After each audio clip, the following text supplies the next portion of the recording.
Well, hello, hello. Welcome back. Let's jump right into today's topic of conversation. The question, where does fear come from? Have you ever wondered that? This is not one of the questions that we typically ask ourselves, is it? It's one of those deep, imponderable questions along the lines of what's the meaning of life, which we'll actually talk about here on this video. It's just one of those things that we don't usually think about when we're swept away with our daily activities, with our news feed, with email, with work, with taking care of the kids or the dog or the cat, or sleeping, eating, things like that. It's one of these questions that's fundamentally important if we're going to have peace. Yet it's one that we have to ritualize and set aside some time for. So I thank you for setting aside a few minutes here today so that we can ponder this together, and so that Jesus and the Holy Spirit can give us some definitive answers. Fear stems from a mistake. It's just a mistake. That's all. It comes from our one mistake, which now appear to be many, many billions of mistakes. The one mistake is our perceived separation from God. We think we've separated from our source. I'm going to point out that this is perception. We have a perceived separation from God. Implicit in this language is the truth that we have never separated. Ideas leave not their source. It's impossible, in fact, yet here in the world, following this one error, indeed the only error that ever needs to be corrected, the only lack, as we'll talk about in a minute, that needs to be corrected ever. Following that, we have a chain of suffering and a veritable hamster wheel or a downward spiral of suffering. We feel great one minute, poorly the next. Fear takes many forms. You might not think of yourself as afraid, yet anything that is not the perfect love of God, joy, happiness, a sense of complete limitlessness, anything that is not that is, in fact, fear.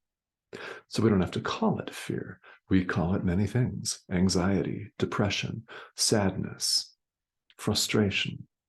The list goes on and on.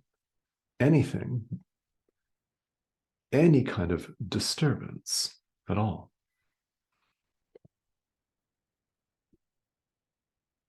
So fear takes many outward forms. The cause of it all, the perceived separation. Now, here in this thought system, we're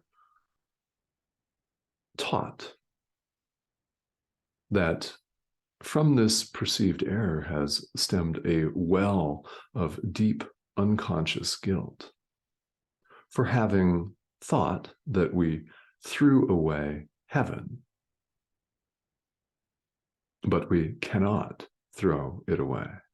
It seems to us that we have, therefore, we need spiritual practice. We need to correct the one mistake. How do we do that? True forgiveness. Sentence 1 here, we're in part 6, the illusion of needs. Peace is only possible through true forgiveness, in which we recognize that this is a dream. We forgive the outward appearances in this dream, other people, the world itself, space-time, the ego, our brother, everything. We forgive what appears in front of us, And we forgive ourselves for dreaming it. We also trust in the strength and in the total love of our inner teacher. The deep well of unconscious guilt is healed by our inner teacher. What we bring is the practice of true forgiveness. The vast majority of the work is done by our inner teacher. That's where the vast majority of healing takes place. That's why it's so important in A Course in Miracles that we get in touch with our inner teacher. That's where the vast majority of healing occurs. We simply supply our part. Now, here in the world where we appear to be this thing, an individual, where we appear to be all of this, we need teachings to help correct the one error. This explains the breadth and variety of spiritual practice. So if you're new to A Course in Miracles, this is not the only door. Let me be very, very clear that you do not have to do only the course. It's a self-study course. We're all free to practice whatever form of spirituality speaks to us, whether it's one of the traditional religions or an alternative form of spirituality, something else, or a combination of other things. This course is self-study. It's not a cult, and it's not the basis of another religion. So what you're not going to hear is a long list of thou shalt nots, a list of proscribed, prohibited behavior. It's not a religion. As Jesus puts it in the Manual for Teachers, that's one of the segments here, the components of A Course in Miracles, this course is one manifestation of the universal course, of a universal curriculum. That universal curriculum is awakening itself. There are many doors, many approaches. This one, should you choose to enter it, is very direct. Perhaps this is the approach you've been looking for. No matter what the approach is, or no matter what your practice looks like, no learning is going to take place until we want to learn something. We have to want it, and we have to recognize that we need it. So if there's no recognition that we both need and want the peace of God, what motivation will we ever possibly have for seeking it? I mean, it makes sense, doesn't it? We have to want the peace of God. That's why it is a workbook lesson. I want the peace of God. Another workbook lesson. Above all else, I want to see. These ideas are reinforced throughout A Course in Miracles. They're being reinforced right now.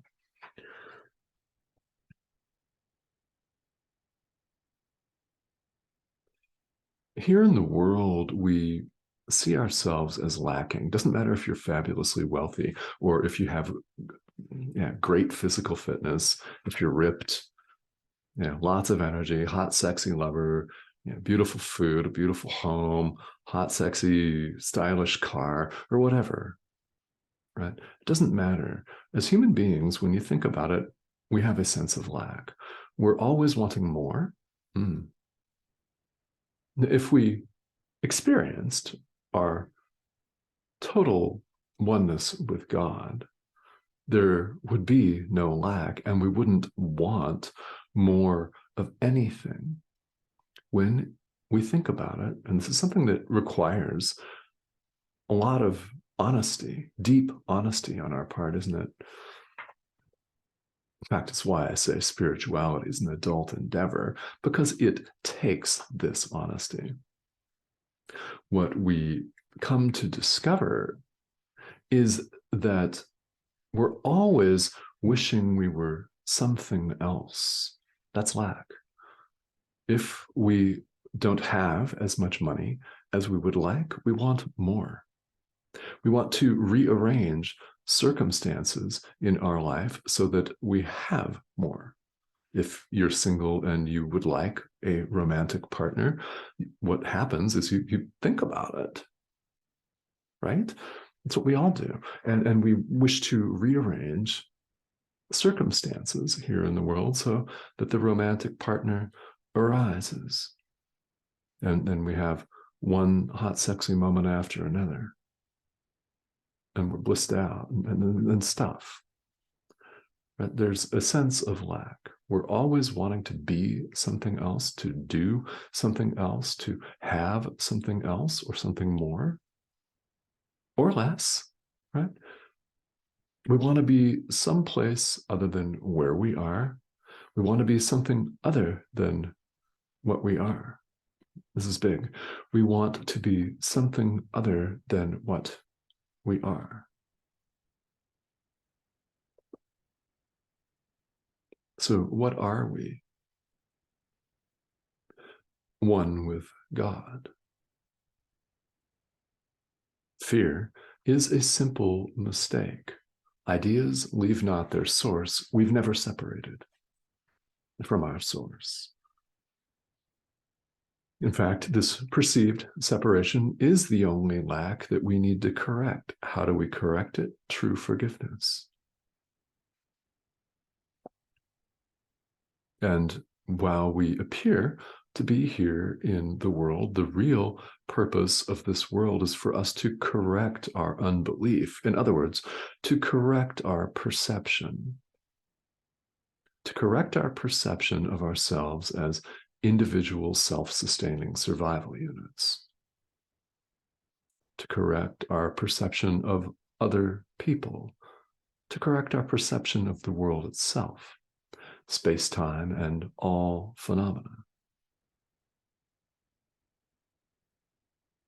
What we're doing with our practice of true forgiveness is we're removing barriers, the barriers that stand in our way, apparently, right, of experiencing the truth of who we are, which has never gone anywhere. So here's something that's encouraging. Anytime you've ever had this kind of conversation with yourself, where does fear come from? What's the meaning of life? Who am I? Right? Any of those deep, deep questions. It's not this image on your screen that's really talking to you. It's your inner teacher who's talking to you. It's your inner teacher who's nudging you on gently most of the time, sometimes not. It's your inner teacher that's speaking to you.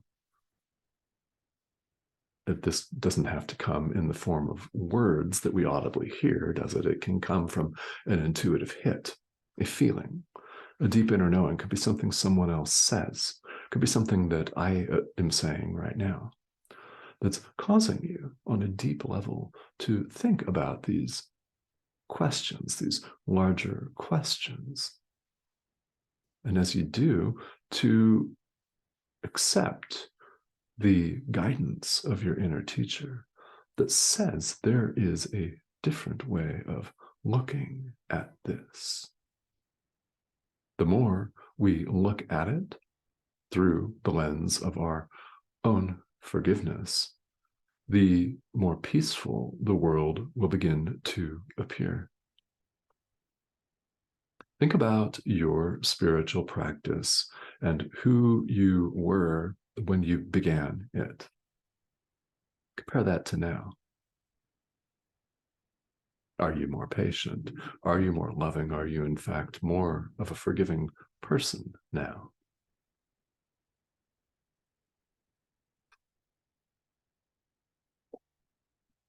The real purpose of this world is to correct our perception. Fear is simply a mistake. What do? We take a look. I know, adult endeavor, right? We take a look at everything that comes up in life that makes us uncomfortable. That's an opportunity for forgiveness. Everything that appears to be happening outside us or within this thing is in fact symbolic. It's representative of what's going on in our mind. This course aims to change our mind. It operates on the mind, not on the physical body. That's not what this is about. You may experience healing effects on the physical body. You may, but the purpose of this course, the purpose of forgiveness is to change your mind. If we analogize everything that we see in life and taste and touch and hear and experience as images that appear on a movie screen or a TV screen or your smartphone screen, yeah, on a screen, mind is the projector. It's the cause. This course is very different than many forms of spirituality in that it does not concern itself with the effect at all. It concerns itself with the cause. If you put a different film into the projector, you have a different experience. And this course aims to completely reverse the thinking of the world. And we do it right now, in the present moment, one act of forgiveness at a time. We have a choice between love or fear, between God or the ego. Of these two choices, right? This is the two options here. Of these two, one's real, the other's not. One is perfect oneness, perfect love. The other's total chaos, insanity. And we can choose which we want. That's a beautiful thing. All right, everyone. Thank you, as always, for joining me. And what I appreciate more than anything else is your own dedication, your own commitment to your spiritual practice. That is manifestly the highest form of offering you can offer anyone at all. So I come to you 5 or 6 days a week here with A Course in Miracles and some of my own experience. I really want to thank all of you who have recently subscribed and for tuning in. And if you'd like to subscribe, here is the subscription button. I would really love to have you. And if you have comments or questions, please feel welcome to leave them for me here. And I will do my best to respond in a timely manner. I'm here to be a guide and a help to you. So I thank you, as always, for joining me, and I will see you again very soon.